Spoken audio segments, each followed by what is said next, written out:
ఓం నమో భగవతే శ్రీరమణాయ.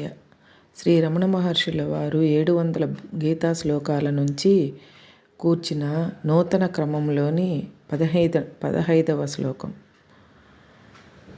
సమం సర్వేషు భూతేషు తిష్టంతం పరమేశ్వరం వినశ్యస్వ వినశ్యంతం యః పశ్యతి సపశ్యతి. తాత్పర్యము: బ్రహ్మదేవుని నుండి స్థావరముల వరకు భూతములన్నీయూ నశించుచుండగా వాని యందు నశింపక అన్నిటి అందును సమానంగా నుండు పరమేశ్వరుని ఎవరు చూచుచున్నాడో వాడే చూచుచున్నవాడు. వివరణము: భూతములు నశించునట్టివి, వానికి నాశము కలుగుచున్నదనగా అంతకు పూర్వము పుట్టుట, పెరుగుట, క్షీణించుట మొదలగు వికారములన్నీయూ ఉన్నవన్నమాట. నాశము లేదు అన్నచో పుట్టుట మొదలైన లక్షణములు ఏవియూ లేవనియే అర్థము.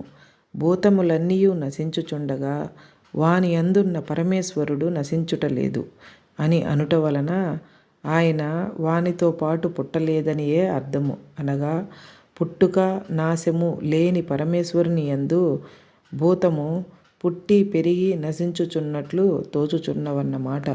ఇట్లు సకల భూతములందును అవినాశి అయి సమానముగానున్న పరమేశ్వరుని ఎవరు చూచుచున్నాడో వాడే నిజముగా చూచుచున్నవాడు.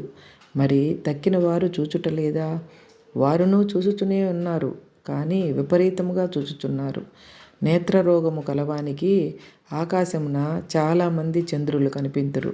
వానినుద్దేశించి ఒక చంద్రునే చూచుచున్న వానిని యథార్థముగా చూచుచున్నాడని ఎట్లు చెప్పుదుమో, అట్లే ఆత్మరూపముగానున్న దానిని జగత్తుగా చూచుచున్న వారిని ఉద్దేశించి అవినాశి అయిన పరమాత్మనే అన్నింటను సమానంగా చూచుచున్నవాడే యథార్థముగా చూచుచున్నవాడని చెప్పవలసియు నన్నది. హరే రమణ.